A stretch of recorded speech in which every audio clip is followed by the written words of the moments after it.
महाराज जी, आपके वृंदावन से ही एक बहुत ही पूजनीय महाराज है प्रेमानंद जी महाराज जी। वो कहते हैं कि नाम जप करने से हर एक कष्ट दूर हो सकता है जी, आपका क्या मानना है? बिल्कुल। लिखा गया है, कलयुग केवल नाम आधारा, सुमिर सुमिर नर उतर ही पारा। कलयुग की आप बात कर रहे हैं तो एक यहाँ कहानी है राजा परीक्षित जी की। जी, तो सवाल ये आता है कि उन्होंने कलयुग आने ही क्यों दिया? लेकिन आजकल तो कलयुग में नित्य होने लगा। पहली घंटे तो यह है कि आंखों से दिखाई ही कम देने लगता है। जी। अब आप छोटे छोटे बच्चों को दिखाई देना लगी। फिलहाल छोटे छोटे बच्चों को भी उनके लिखा गया है कि बाढ़ई पूत पिता के धरे में, खेती उपजे अपने घर में। जी। माता पिता का किया हुआ कृत्य बच्चों के ऊपर आता है। परंतु जो आजकल है भागवत में कहीं ऐसा नहीं कि उन्हें मारा पीटा। जो आजकल है, अरे द्वारपालो सुदामा से कह दो, ऐसा कोई नहीं। केवल गाना बजा रहे हैं, नौटंकी नाच की तरह अपना कृत्य कर रहे हैं, ऐसा कहीं नहीं। सुदामा जी को कोई धक्का, अरे सुदामा जी कृष्णस्यासी सखा कश्चित ब्राह्मणो ब्रह्मवित्तमा विरक्त इंद्रियार्थे सुप्रशांत आत्मा जितेंद्रिय। कृष्णस्यासी सखा कश्चित, भगवान कृष्ण के भगवान सुदामा सखा। मांगलिक दोष क्या है? अगर किसी की कुंडली में मांगलिक दोष है तो क्या उसकी शादी एक मांगलिक कन्या के साथ ही करनी चाहिए? अगर लड़की मांगलिक है कि लड़के के साथ ही करनी चाहिए जो मांगलिक है? तो उस पर थोड़ा सा विवरण हम आपका जानना चाहेंगे। जी, कुंडली में कहा जाता है कि 1, 4, 7, 8, 12 में यदि मंगल विराजमान है तो इंसान मांगलिक होता है, वो चाहे कन्या हो चाहे पुरुष हो। जी।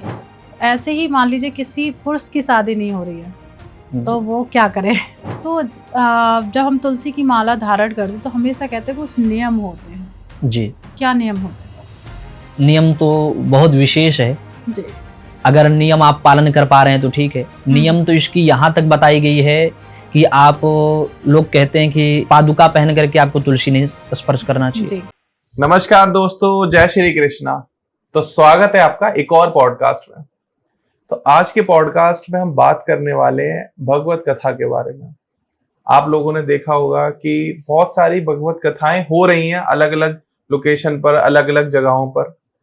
लेकिन भगवत कथा सुनने से क्या फायदे होते हैं, या भगवत कथा क्यों सुननी चाहिए, या अगर आप अपनी लोकेशन पर या आप अपनी एरिया में, अपने गांव में, अपने प्रदेश में भगवत कथा कराना चाहते हैं तो उसका प्रोसेस क्या होता है, कितना खर्चा आता है? बिल्कुल, खर्चा तो हर चीज में आता है, तो उसमें क्या खर्चा आता है और क्यों करानी चाहिए, क्यों हम भगवान कृष्ण की कथा को सुने, क्या फायदे होने वाले हैं।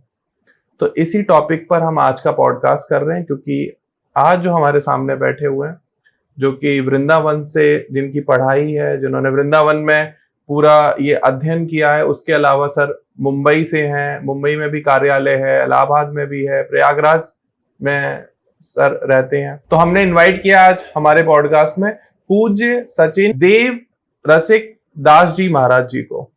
नमस्कार सर, कैसे हैं? राधे राधे। जय श्री कृष्णा, राधे राधे। आपको बहुत सारी ढेर सारी शुभकामनाएं, आपके परिवार की, आपके चैनल को, समस्त दर्शकों जो देख रहे हैं सबको जय श्री कृष्णा, राधे राधे।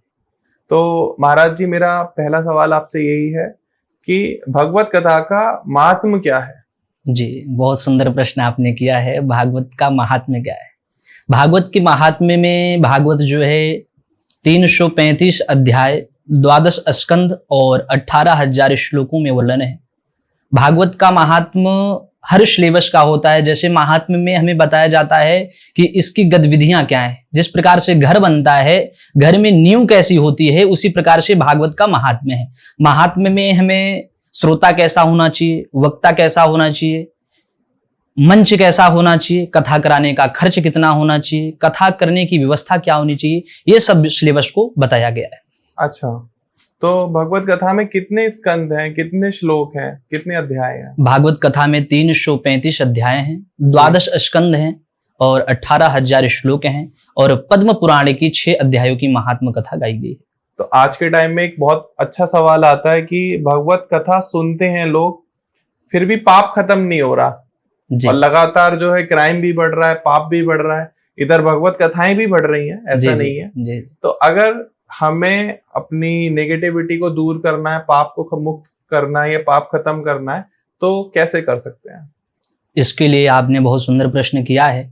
आजकल हर जगह में कथा हो रहा है, हर नगर में कथा हो रही है, आपने बोल ही चुका है, और ये निरंतर चैनलों के माध्यम से सुनने का सौभाग्य भी सबको प्राप्त होता है। जी। कहने का तात्पर्य है, जो क्राइम बढ़ रहा है, कथा करने से, कथा सुनने से मुक्ति नहीं हो रही है, उसका मेन कारण ये है कि हम लोग अपने लक्ष्य को भूल चुके हैं। अच्छा। पहले जो कथा करने की विधि होती थी, कथा करने से पहले पितरों का निमंत्रण किया करते थे, पितरों को इनवाइट किया करते थे और कथा होती थी। और अब क्या होता है कि डायरेक्ट बैनर लगा दिए, बैनर लगा के कथा सुंदर सा मंच कर दिए, बैठ करके उसमें श्लोकों का पारायण नहीं हो रहा है, श्लोकों का पाठ हो नहीं रहा है, यज्ञ हो नहीं पा रही, अनुष्ठान का परंपरा जो है वो पूर्ण नहीं हो पा रहा है, जप करने वाले ब्राह्मण जप नहीं कर पा रहे हैं, केवल दिखावा का जमाना है। व्यास जी भी ऐसे बैठे हुए हैं आजकल की केवल हर 4 मिनट पे भजन हो रहा है। भजन से मैंने माना कल्याण होता है सब, परंतु जो श्लोक हैं, जो उसका पारायण है, वो तो भी होना चाहिए और लोग कर नहीं पा रहे हैं, जिसके कारण से इसका जो लक्ष्य है वो भूला जा रहा है, जिसके कारण से हमारा कल्याण नहीं हो पा रहा है। मुझे एक चीज समझ में नहीं आती कि भगवत कथा में हम, चाहे वो शिव विवाह हो, भगवत कथा हो या कोई भी ऐसा धार्मिक प्रोग्राम हो, जिसमें हम क्या करते हैं कि हमारे जो भगवान है, जैसे भगवान कृष्ण ही हो गए, उनकी छवि बनाते हैं और उनको डांस करवाते हैं। जी, आपको क्या लगता है कि ये भगवत कथा में होना चाहिए कि हम अपने भगवान को नचवा दें? ये बिल्कुल गलत है और आज तक मैंने 34 कथा मेरी हो चुकी है पूर्ण जी। और अभी 35वीं कथा लगी हुई है डोंबिवली पूर्व महाराष्ट्र में। तो मैं आज तक मेरी एक भी कथा में कोई ऐसा कहीं से प्रमाण नहीं दे सकता कि जहां भगवान को नचाया गया हो, भगवान को दिखाया गया हो। कहीं ऐसा मैंने कोई नृत्य नहीं करता, ऐसे कोई कार्य नहीं करते कि जहां किया जाए। ये सरासर गलत है। जिस भगवान की हम पूजन करते हैं, जिस भगवान की आरती करते हैं, उन्हीं को बैठा करके 4 लोगों के सामने नचवाते हैं और ऐसे ऐसे भोजपुरी गानों पर, वो बिल्कुल गलत है और ऐसा बिल्कुल कदापि नहीं होनी चाहिए। महाराज जी, आपके वृंदावन से ही एक बहुत ही पूजनीय महाराज है, प्रेमानंद जी महाराज जी। वो कहते हैं कि नाम जप करने से हर एक कष्ट दूर हो सकता है। जी, आपका क्या मानना है? बिल्कुल लिखा गया है, कलयुग केवल नाम आधारा, सुमिर सुमिर नर उतर ही पारा। सतयुग में जो 10,000 वर्ष तपस्या करने से फल प्राप्त होता था, वो त्रेता में 10 महीने में होता था। जो त्रेता में 10 महीने में तपस्या करने से फल प्राप्त होता था, वो द्वापर में केवल 10 दिन में होता है। और जो द्वापर में 10 दिन में होता था, वही कलयुग में केवल 10 मिनट में होता है, केवल भगवान नाम संकीर्तन करने से। पूज्य प्रेमानंद जी महाराज जो हैं, कलयुग के साक्षात देवता हैं। कितने लोगों को उन्होंने मार्गदर्शन दिया। पूज्य हमारे मलुक पीठ वाले महाराज जी, ये सब जो हैं संत हैं। और आजकल संतों का दर्शन कर पाना, संतों से मिल पाना, संतों का आचरण उतार पाना, ये जीवन में बहुत बड़ा संभव है। असंभव का कारण बना जा रहा है। संभव तो बिल्कुल हो ही नहीं सकता, असंभव बना जा रहा है। कुछ संत हैं, कुछ महंत हैं, जिनके कारण से पृथ्वी धराधाम टिकी हुई है। हमें उनका अभिवादन करना चाहिए, संतों का प्रणाम करना चाहिए, उनके बताए गए मार्गदर्शन पर हमें चलना चाहिए। लेकिन यहाँ एक क्वेश्चन आता है कि ज्ञान या वैराग्य जी आज के समय में एक जर्जर अवस्था में है, जी, वो क्यों है? फिर ज्ञान और वैराग्य, ये भक्ति की कथा आती है, ज्ञान और वैराग्य जी। ज्ञान जो है, ज्ञान की अधिकतम बहुत होती है, परंतु ज्ञानी व्यक्ति भी होकर के वो सरल हो जाए तो विशेष क्रिया होती है। ज्ञान यदि किसी के अंदर है तो उनको महात्म व्यवस्थित जो है, उनके अंदर अभिवादन नहीं होना चाहिए, उनके अंदर एटीट्यूड नहीं होना चाहिए। और भागवत में कथा आती है कि अहम भक्ति ऋतिख्यातो यमो में तनयो मतो ज्ञान वैराग्य नामानो काल योगी न जर्जर। जब भगवान नारद जी जाकर मां भक्ति से पूछते हैं कि हे मैया, आप कौन हैं, आप यहाँ पर बैठ करके क्यों जर्जर अवस्था में पड़ी हैं जी? तो माँ भक्ति कहती है कि हे प्रभु, मेरा नाम भक्ति है और मैं कर्नाटक में, दक्षिण भारत में मेरा जन्म हुआ, महाराष्ट्र जैसे प्रदेश में गई, वहां बहुत सम्मान हुआ, गुजरात में बहुत सम्मान हुआ, परंतु कहीं कहीं मेरा अपमान भी हुआ। और जब मैं समस्त पृथ्वी घूम करके आई और वृंदावन में पहुंची, तो जब वृंदावन में पहुंची तो वहां मेरा जो शरीर था, वो जो वृद्धा था, वो युवान हो गया और जो मेरे 2 बूढ़े बूढ़े पुत्र जो लेटे हुए हैं, ये जवान थे और यहां पहुंच करके वृद्ध हो गए। केवल भक्ति का कारण यही है, ये जो काल का कारण है, जो काल हावी हो गया है, जिसके कारण से वो वृद्ध जर्जर अवस्था में पड़े। वहां पर भगवान नारद जी महाराज एक ही शब्द कहते हैं कि हे मैया, कुछ भी करना पड़े, वेद वेदांत घोषश्चा गीता पाठिर मुहुर्मुहुः, कुछ भी करना पड़े, मैं आपके जर्जर अवस्था को दूर करूंगा। मां भक्ति भी बार बार प्रार्थना करते हैं कि हे प्रभु, आप इनका दूर करें। नारद जी बार बार करते हैं, बार बार वेद का, वेदांत का, घोष का, सबका पाठ करते हैं और जब जब पाठ करते हैं तब तब वो खड़े होते हैं, जैसे पाठ बंद करते हैं उससे गिर जाते हैं। कलयुग का प्रभाव इतना विशेष है, परंतु कलयुग के प्रभाव के कारण से भगवान नारद जी उनकी कथा सुना करके गति की, उनका परम धाम हुआ। कहने का तात्पर्य यही है कि कलयुग में जितना भगवान नाम संकीर्तन सुना जाए, किया जाए, उतना ही हमारे लिए लाभकारी। कलयुग की आप बात कर रहे हैं तो एक यहाँ कहानी है राजा परीक्षित जी की। जी, तो सवाल ये आता है कि उन्होंने कलयुग आने ही क्यों दिया? बड़ा सुंदर प्रश्न आपने किया। कलयुग को आने ही क्यों दिया? कलयुग को उनको पता था कि सतयुग में जो बड़े बड़े संत महंत बैठ करके तपस्या कर रहे हैं, शरीर में जंग लग जा रहा है, दीमक लग जा रही है, और फिर भी उन्हें भगवान दर्शन नहीं कर पा रहे हैं। जी। त्रेता में भी वही क्रिया है, द्वापर में भी वही क्रिया है, परंतु कलयुग जो है, कलयुग की जो व्यवस्था है, भगवान को पता था कि कलयुग आ रहा है, घोर पाप अंधकार छा जाएगा, तो इस समय कोई भक्ति का कार्य करेगा नहीं, भक्ति के प्रति देख करके दूर दूर भागेंगे। इसलिए भगवान ने, राजा परीक्षित ने कलयुग को आने दिया कि यहां आकर के इंसान थोड़ा सा भी एक बार नाम राम कर देंगे तो उनके जीवन सफल हो जाएंगे। और रामचरितमानस में मैंने पहले भी बोला कि कलयुग केवल नाम आधारा, सुमिर सुमिर नर उतर नहीं पा रहा। इसका पाठ करते रहेंगे, बार जितना श्रवण करते रहेंगे उतना जीवन धन्य होता रहेगा। इसलिए कलयुग को उन्होंने आने दिया कि हमारे सब आने वाले समस्त कलयुग में सब नास्तिक हो जाएंगे, और जब नास्तिक हो जाएंगे तो भगवान को मानेंगे भी नहीं। इसलिए एक बार यदि राम कह दिए तो जीवन का उनका। आपको क्या लगता है कि क्या एक दिन सबको मरना है? क्योंकि इस पर एक बहुत ही कंट्रोवर्शियल बात आती है कि जीव कभी नहीं मरता, आत्मा अमर है। आपके हिसाब से क्या है? जी, जो आया है सो जाएगा। मुलुकदास जी महाराज कहते हैं, आया है सो जाएगा, राजा रंक फकीर, कोई सिंहासन चढ़ चला, कोई बधा जंजीर। जो आया है उसका जाना सुनिश्चित है। चाहे वो, अगर आप गलत कृत्य करेंगे तो आपको यम आएंगे, यम के दूत आपको लेकर के जाएंगे। यदि अच्छे कर्म करेंगे तो आपको भगवान विमान भेजेंगे, विमान में बैठ करके जाएंगे। अजाना सब। अच्छा, लेकिन यहाँ फिर एक, जैसे अगर कोई लेमैन लैंग्वेज में समझना चाहे कि यमदूत आएंगे या यम के दूत आएंगे या विमान आएगा, वो कैसे समझ में आता है? वो कैसे पता चलता है? क्योंकि जो मरा वो बता नहीं पाता और जो जीवित है उसने देखा नहीं। बहुत सुंदर प्रश्न आपने किया है। ये एक परंपरा, जैसे भागवत महापुराण है जो संतों ने लिख करके चले गए। क्या भगवान को हमने देखा था? नहीं देखा था।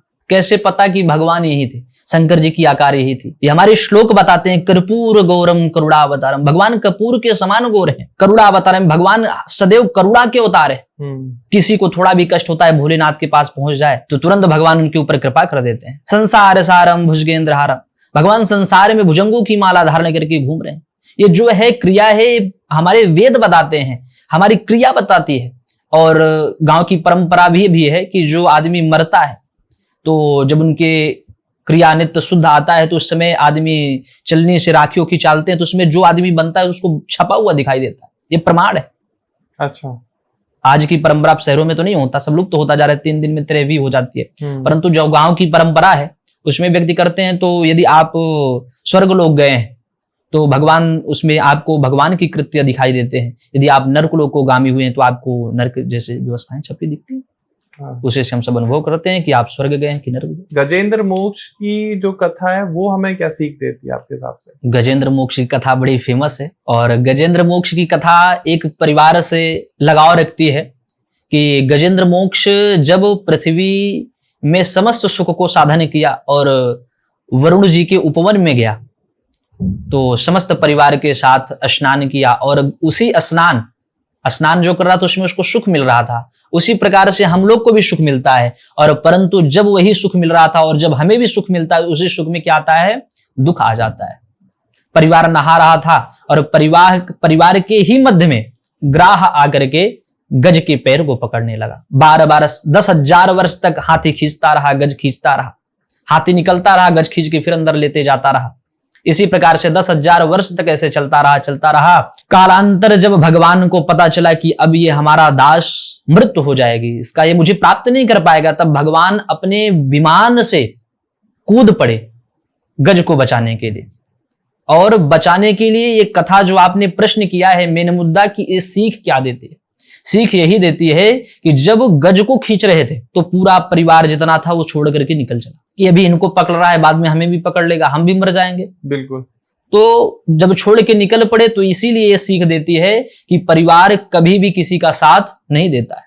सबका साथ, सबका परिवार है, मेरे भी घर परिवार है, आपके भी घर परिवार है, सबके सब आए हैं, सबका परिवार है, परंतु इतने भी किसी में आसक्ति ना हो जाए कि भगवान नाम संकीर्तन ना कर सके। भगवान नाम संकीर्तन गज भी किया था, जिसके कारण से भगवान लेने आए। यदि वो भगवान नाम संकीर्तन नहीं करता तो भगवान उसे लेने नहीं आते। वो सीख ये देती है कि जब भी कभी मृत्यु आती है तो मृत्यु आने से पहले 4 घंटी, यानी आपके हमारे हिसाब से एक डिसिप्लिन के माध्यम से एक एग्जाम्पल देती है। 4 घंटी बजती है, पहला घंटी तो ये बजता है, लेकिन आजकल तो कलयुग में नित्य होने लगा। पहली घंटी तो ये है कि आंखों से दिखाई ही कम देने लगता है जी। अब आप छोटे छोटे बच्चों को दिखाई देना लगी। फिलहाल छोटे छोटे बच्चों को भी उनके लिखा गया है कि बाढ़ई पूत पिता के धरे में, खेती उपजे अपने घर में जी। माता पिता का किया हुआ कृत्य बच्चों के ऊपर आता है। जब इंसान को दिखाई कम देने लगे, चश्मा लगने लग जाए, तो समझ जाना घंटी बजना शुरू हो गया पाप। लेकिन इंसान मानता नहीं है, गलत कृत्य को देखता है। और गलत कार्य किससे देखे जाते हैं? नेत्रों से। गलत कृत्य देखता है, गलत भाव आते हैं, गलत कर्म करता है और कुकर्म करके नरकगामी हो जाता है। तो भगवान सबसे पहली घंटी देते हैं कि चश्मा लग जाता है। भगवान कहते हैं भी सावधान हो जा, लेकिन मानता नहीं है। मैं तुम नहीं मानूंगा, संसार के भोग को भोगूंगा। फिर से चश्मा लगवाता है। तो भगवान दूसरी घंटी बजाए तो पूरे के पूरे बाल सफेद हो गए। भगवान कहते हैं मान जा, अभी भी समय है, लेकिन मानता नहीं। मैं तो संसार को भोगूंगा। बढ़िया रंग बिरंगे बाल कटवाता है और करवा करके खूब घूमता है। भगवान कहते हैं भी सुधर जा, नहीं सुधरता। भगवान तीसरी घंटी बजाते हैं, कानों से सुनाई देना कम पड़ जाता है, तो फिर भी नहीं मानता। बढ़िया मशीन लगवाता है, एकदम फिर चकाचक रहता है। भगवान चौथी घंटी बजाते हैं तो कमर टेढ़ी कर दे, फिर भी नहीं मानता। बाबा रामदेव का चंद्रप्राश खाएगा, फिर भी मानेगा। और गलत कुकर्म करतेगा, फिर भगवान पंचवी घंटी बताते हैं तो सो गोविंदाय नमो नमः। इस प्रकार से भगवान गजेंद्र मोक्ष की कथा सीख देती है कि अगर हमें घंटी मिलना प्रारंभ हो जाए, परिवार हमसे दूर होना शुरू कर दे, तो कभी भी भगवान की आसक्ति को ना करें, भगवान के प्रति लगाव रखें, भगवान का भाव करते रहें। यदि 24 घंटे हैं हमारे जीवन में, अगर 100 साल का आयु है तो 50 साल तो हमने सोने में बिता दिया, बचा 50 साल। 50 साल 20 साल तो बचपन के कब निकल जाते कुछ पता नहीं चलता, बचा फिर 30 साल। और जो 30 साल बचा तो 10 साल तो पति पत्नी बच्चे इसमें निकल जाता है, और लास्ट के 20 साल 80 के बाद तो शरीर काम नहीं करता। इस प्रकार से 100 साल पूरा चला गया है। इसलिए भगवान कहते हैं जब भी समय मिले तो भगवान नाम संकीर्तन करना चाहिए, भगवान का स्मरण करना चाहिए। बहुत समय नहीं है तो थोड़ा सा धूप दीप करके भगवान को प्रणाम करके जीवन को कृतार्थ करना चाहिए। जी। सुदामा चरित्र क्या है? हमने देखा है आजकल की भगवत कथाओं में कि सुदामा जी को द्वारपाल मार पीट रहे हैं, उनको बाहर निकाल रहे हैं, ऐसा दिखाया जाता है। क्या हमारी जो एक्चुअल में सुदामा जी थे उनके साथ भी ऐसा ही हुआ था? नहीं, बिल्कुल कुछ चीजें हैं, द्वार पे गए थे, द्वारपालों ने रोका था, परंतु जो आजकल है भागवत में कहीं ऐसा नहीं कि उन्हें मारा पीटा। जो आजकल है, अरे द्वारपालो सुदामा से कह दो, ऐसा कोई नहीं। केवल गाना बजा रहे हैं, नौटंकी नाच की तरह अपना कृत्य कर रहे हैं, ऐसा कहीं नहीं। सुदामा जी को कोई धक्का, रे सुदामा जी कृष्णस्यासी सखा कश्चित ब्राह्मणो ब्रह्मवित्तमा विरक्त इंद्रियार्थे सुप्रशांत आत्मा जितेंद्रिय। कृष्णस्यासी सखा कश्चित, भगवान कृष्ण के भगवान सुदामा सखा थे। ब्राह्मणो ब्रह्मवित्तमा, उस सभी ब्राह्मणों में ब्रह्मवित्तमा, जो ब्रह्म को जान लेने वाले ब्राह्मण थे। आजकल तो कोई ऐसा ब्राह्मण जन्म ही दोबारा धरती पर नहीं लिया। प्रशांत आत्मा जितेंद्रिया, शास्त्र कहता है कैसा भी हालत था वो प्रसन्न रहते थे, कभी भी वो किसी के लिए हिंसा नहीं की। आजकल सुदामा जी की जो कथा में दिखाया जा रहा है, मुझे तो लगता है जहां भी ऐसी कृत्य हो रही है, इसीलिए भी आपने पूछा कि कथा से कल्याण क्यों नहीं हो रहा है। जब आप भगवान को बुला करके भगवान के मारोगे पीटोगे, उनके स्वभाव को मानो तो दो, नहीं तो पत्थर।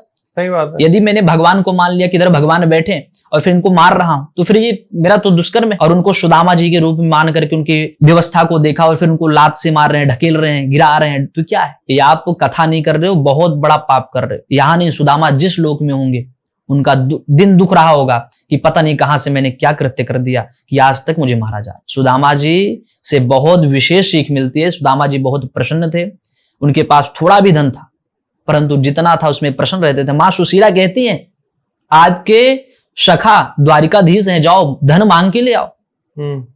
भगवान ने मना कर दिया। अरे मैं भिखारी थोड़ी हूं जो किसी के घर पे मांगने जाऊं। सही बात है। भगवान ने कहा जितना भी मुझे मिला है उतने में मैं प्रसन्न हूं। और कहते थे इतना दिया सरकार ने जितनी मेरी औकात नहीं, ये तो कृपा मेरे राघव की, उसमें कोई बात नहीं। वो प्रसन्न रहते थे। दोबारा सुशीला जी कही अच्छा ठीक है आप मांगने मत जाना, जाओ मिल करके आओ। फिर वो जाकर के भगवान से मिले। तो सुदामा जी की जो कथा है वो जीवन में हमें बहुत सीख देती है, बहुत कुछ कृत्य करती है। कथा बहुत बड़ी है, विशेष है, लेकिन कहने का तात्पर्य यही है कि कभी भी कथा कराओ, कुछ भी कराओ, तो उसका एक विशेष व्यवस्था आपको करनी चाहिए। कथा करने का तात्पर्य नहीं कि केवल नाच नौटंकी गाना। कल्याण क्यों नहीं हो रहा है? इसीलिए नहीं हो रहा है कि हम लोग अपने मोरल को भूल गए हैं। This is the moral story. Moral को भूल चुके हैं। हमें करना क्या चाहिए, क्या नहीं करना चाहिए, केवल बैठ करके नाच नौटंकी करने, टाइम पास करने। सबको पता है कि 18,000 श्लोक व्यास जी नहीं बोल सकते, उसी के लिए पारायणकर्ता बुलाया जाता है। तो पारायणकर्ता भी पन्ना पलट दे रहे हैं, तो कल्याण कहां से होगा? जप का विधान है, जप भी कोई नहीं कर रहा है, तप भी कोई नहीं कर रहा है। बात बुरी है, बुरी लगे तो क्षमा करना, लेकिन फिलहाल मैं एक चीज कहूंगा, यदि आप खुद ब्राह्मण होकर के ब्रह्म क्रिया को नष्ट कर रहे हैं, आजकल ब्राह्मणों का सम्मान देखिए समाज में गिरता जा रहा है।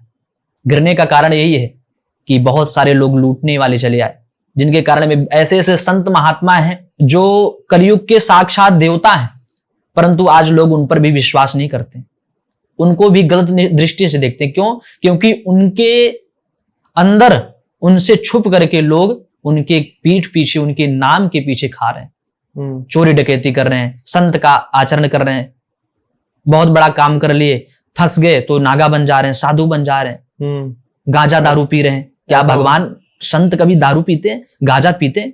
ये सरासर गलत है। गांजा पीना, तंबाकू खाना, पूज्य गुरुदेव तो यहाँ तक कहते हैं कि तंबाकू खाने वाले ब्राह्मण को दान देना, दान लेना नरक के समान है। जो देगा वो भी नरक जाएगा, जो लेगा वो भी नरक जाए। तो और आप गांजा फूंक रहे हो और ब्राह्मणों को बदनाम कर रहे हो, संतों को बदनाम कर रहे हो।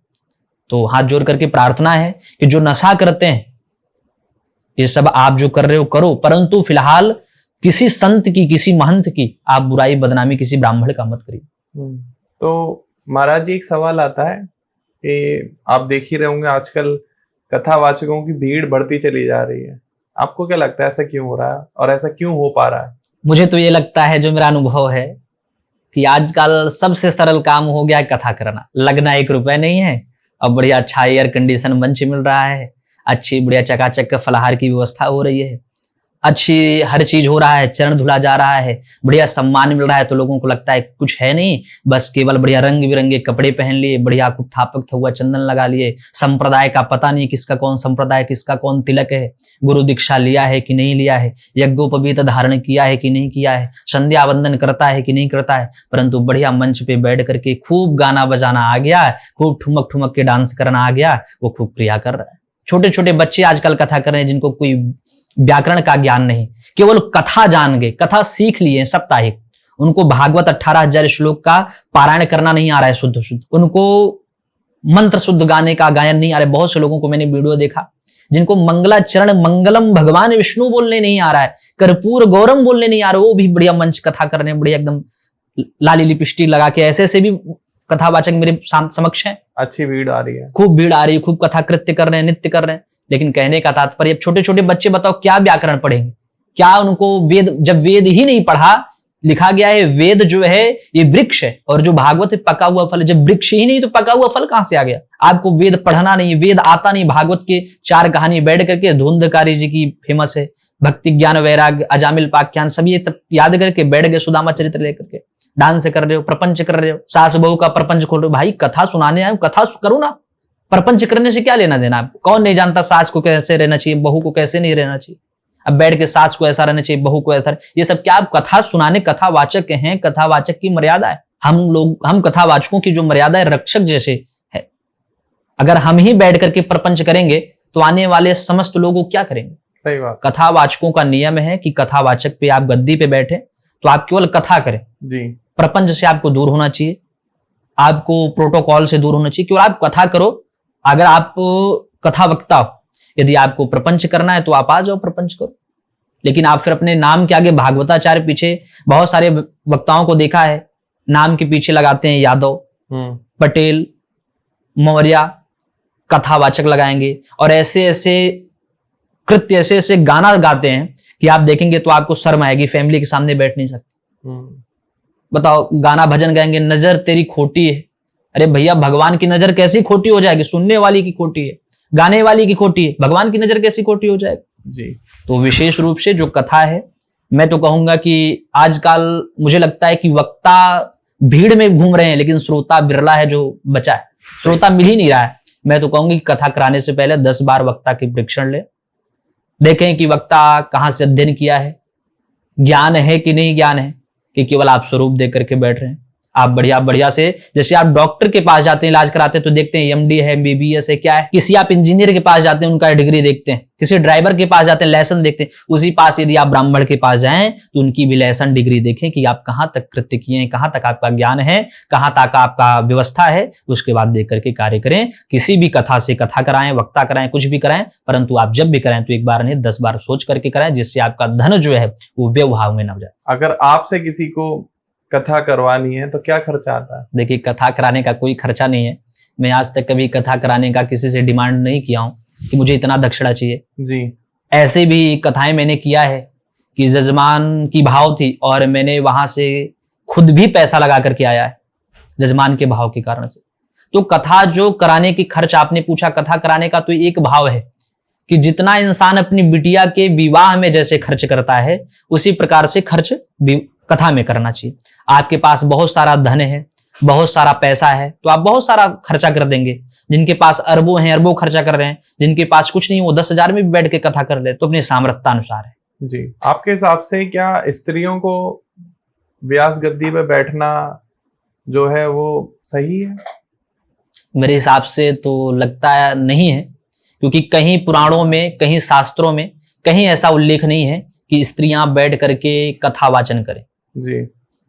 स्त्रियां हैं, उनका मन है, वो भगवान नाम संकीर्तन करें, भजन करें, पूजन पाठ जो भी अपनी नित्य है करें, लेकिन मंच पर बैठ करके साप्ताहिक अनुष्ठान करना उन्हें वर्जित है। कहीं ऐसा पुराण में नहीं वर्णन है। आजकल लोग कर रहे हैं, कुछ भी कर रहे हैं, और लड़कियों को बहुत सारी भीड़ है ना, आप देख रहे होंगे। क्योंकि इनको इसलिए वर्जित है कि जो मासिक धर्म आता है, मैंने ऐसे ऐसे आप यूट्यूब पर देखिए कि जिनके महीने में 4-4 कथा हो रही है, लगातार कथा लगा है, तो क्या उनका मासिक धर्म नहीं आता होगा? बिल्कुल। यदि आता है तो फिर आप दुष्कर्म कर रहे हो, जजमान को भी ताप रहे हो, आप खुद तप रहे हो, तो उनके भी धन को बर्बाद कर रहे हो, खुद बर्बाद हो रहे हो। तो इसलिए मासिक धर्म के कारण से उन्हें कथा करना वर्जित है। वो कथा करें, लेकिन साप्ताहिक अनुष्ठान लेकर के संकल्प ना करें, मंच पे ना बैठे। बैठ करके बैठना है तो भजन करें, संध्या करें, खूब आनंद करें। जी।